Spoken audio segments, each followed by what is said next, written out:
एष रेडियो नेपालः सम्प्रति समाचारः श्रूयन्ताम् प्रवाचकः उपेन्द्र दाहालः।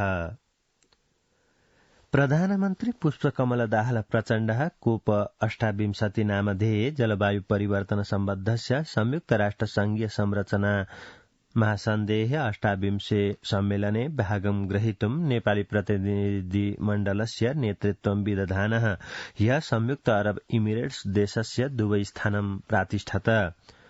प्रधानमन्त्री प्रचण्डः गतरात्रौ 9:30 नेपाल वायु सेवा निगमस्य विमानेन तत्र प्रातिष्ठत।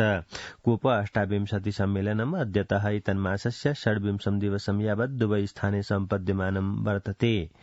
प्रधानमन्त्रिणः प्रचण्डस्य डिसेम्बर मासस्य प्रथम द्वितीय दिवसयोः आयोक्ष्यमाणे विश्व जलवायु कार्य शिखर सम्मेलनस्य उच्चस्तरीय सत्रे सहभागितायाः कार्यक्रमोस्थिति परराष्ट्र मन्त्रालयो ज्ञापयति।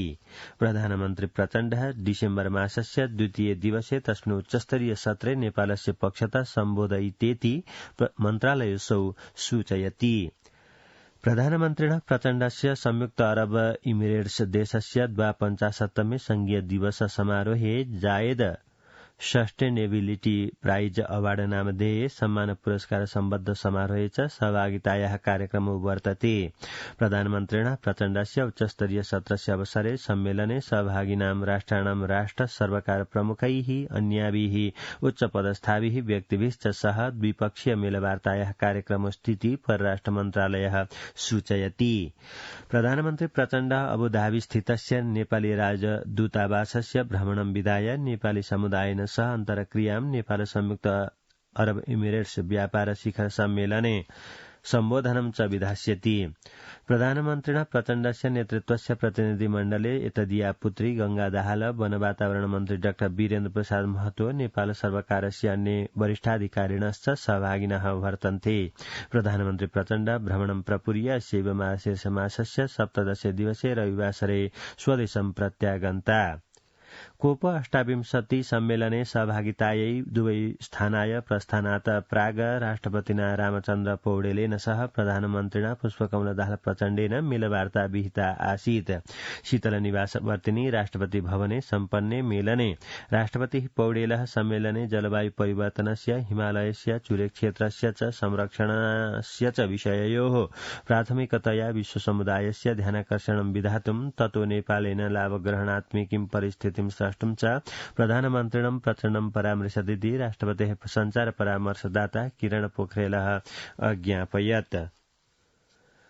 सर्वकारेण राष्ट्रिय सभायां फाल्गुनस्य 20 दिवसात् रिक्तायमानानां सदस्यानां पदस्य निर्वाचनम् आगामिनो माघमासस्य 11 दिवसे विधातुं निर्णीतं वर्तते। सिंहप्रासादस्थिते प्रधानमन्त्री मन्त्रिपरिषदः कार्यालये गतदिने उपविष्टेन मन्त्रिपरिषदः उपवेशेन निर्वाचनायोगस्य परामर्शनस्यानुसारेण राष्ट्रिय सभायाः रिक्तायमानानां सदस्यानां निर्वाचनस्य दिनाङ्काः निर्धारिताः सन्तीति सर्वकारस्य प्रवक्ता सञ्चार सूचना प्रविधि मन्त्री रेखा शर्मा अज्ञापयत्। एवमेव मन्त्रिपरिषदः उपवेशेन गत कार्तिक मासस्य 17 दिवसे जाजरकोट जनपदं केन्द्रबिन्दुं निर्माय घटितात् भूकम्पात् उत्तरकालिकम् अस्थाय्यावास निर्माण कार्यं प्रभावकारी विधातुं प्रभावित जनपदानां प्रमुख जनपदाधिकारिणां नेतृत्वस्य जनपद सुरक्षा समितेः परामर्शेन नेपाली सेनां, नेपाल प्रहरीणं, सशस्त्र प्रहरीणं च प्रेषयितुं निर्णीतमिति मन्त्री शर्मा असूचयत्। उपप्रधान गृहमन्त्री नारायण काजी श्रेष्ठः भाषते वर्तमान सर्वकारः आर्थिक समृद्धेर यात्रायां क्रियाशीलो वर्तते। नेकपा माओवादी केन्द्रस्य दक्षिणकाली नगर समित्या ह्यः फर्पिङ स्थाने आयोजिते कार्यक्रमे उपप्रधानमन्त्री श्रेष्ठः अवोचत् देशस्य अर्थतन्त्रे काश्चन समस्याः सत्योऽपि सुधारः जायमानोऽस्ति, अर्थव्यवस्थां सुदृढां विधाय समृद्धेर यात्रायै गतिश्च प्रदास्यते। सर्वकारेण प्रारब्धं सुशासनस्य अभियानम् अवरुद्धं नास्तीति चर्चयन् उपप्रधानमन्त्री श्रेष्ठ सुशासनाय गतिप्रदानत्वेन सर्वकारेण कार्ययोजना निर्मितास्तीति अगदत्। माओवादी केन्द्रस्य वरिष्ठोपाध्यक्षश्च उपप्रधानमन्त्री श्रेष्ठ आवश्यक विधिं संशोध्यापि भूमिहीनानां जनानां समस्यां समाधातुं सर्वकारः सक्रियोऽस्तीति असूचयत्।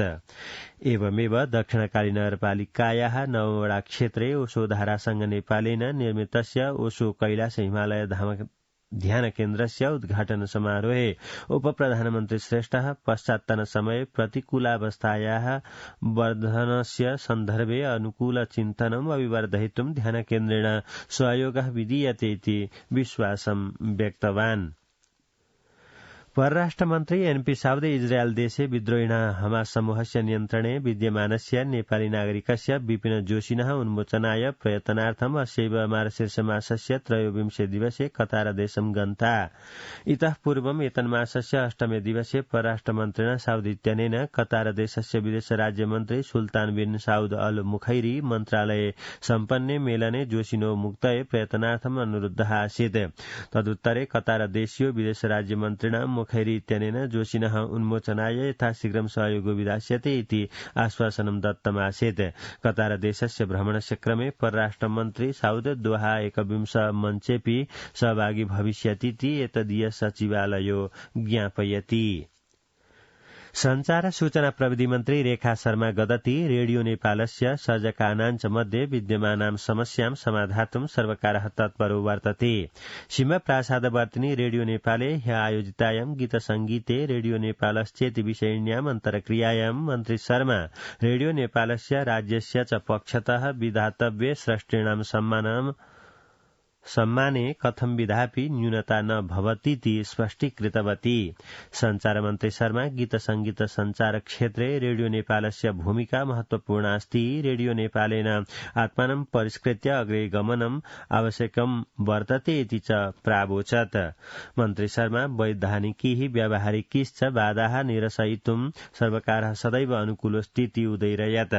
अन्तर्क्रियायां सहभागिनः कलाकाराः रेडियो नेपालः गीत संगीत क्षेत्रस्य कृते समेषां संयुक्त मञ्चस्य रूपेण विद्यमानोऽस्तीति चर्चयन्तः स्रष्टीणां सर्जनानि आधुनिकरूपेण रेडियो नेपालः संरक्षेत संवर्धेत इति च आत्मनां याचनास्तीति अब्रुवन्। कार्यक्रमे रेडियो नेपालस्य कार्यकारी निर्देशकः बुद्धिबहादुर केसी परिवर्तित परिस्थितेः अनुसारेण रेडियो नेपालेन आत्मानं परिष्कृत्य श्रोतॄणां जनतायाश्च याचनायाः अनुरूपं प्रसारणं विस्तार्यमाणमस्तीति अज्ञापयत्। कार्यकारी निर्देशकः केसी स्रष्टीणां सम्मानाय रेडियो नेपालः सदैव तत्परोऽस्ति। स्रष्टीणां गीतसंगीतानि वैद्युताङ्गीकरणानि विधाय एतेषां संरक्षणाय क्रियाशीलोऽस्तीति च असूचयत्। नेपाली कांग्रेस दलस्य पदाधिकारिणां पूर्व पदाधिकारिणां च उपवेशेन जाजरकोट भूकम्पेन प्रभावितानां जनानां कृते अस्थायी आवासानां निर्माणस्य कार्याय तीव्रतां प्रदातुं सर्वकारः अनुरुद्धो वर्तते।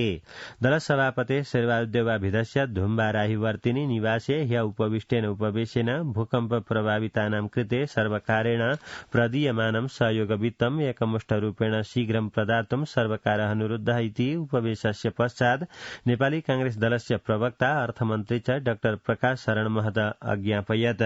उपवेशे नेपाली कांग्रेस दलस्य महासमितेः उपवेशस्य पूर्वकार्याणां देशस्य अर्थतन्त्रस्य अवस्थायाः भूकम्पेन प्रभावितानां क्षेत्राणां पुनर्निर्माणस्य देशस्य पश्चात्तन राजनीतिक अवस्थायाश्च विषयेषु विमृष्टम् आसीत्। संचारकर्मिणां जिज्ञासायां दलस्य प्रवक्ता डाक्टर महत विभिन्न प्रपञ्चैः वर्तमान राजनीतिक व्यवस्थां प्रति जायमानस्य प्रश्नोत्थापनस्य कार्यं प्रति नेपाली कांग्रेस दलं सचेष्टमस्ति इति प्रतिक्रियां प्रादात्। महिला बालबालिका ज्येष्ठ नागरिक मन्त्री सुरेन्द्र आचार्यः लैंगिक समानतायै त्रयाणामेव सर्वकाराणां क्रियाशीलतायै बलं ददाति। काष्ठमण्डपे गतदिने आयोजिते लैंगिक समानता सम्बद्ध कार्यक्रमे मन्त्री आचार्यः अगदत् लैंगिक समानतायाः संस्थापनाय सर्वकारीयाणां योजना कार्यक्रमाणां प्रभावकारी क्रियान्वयनम् अपरिहार्यं वर्तते इति समाचाराः।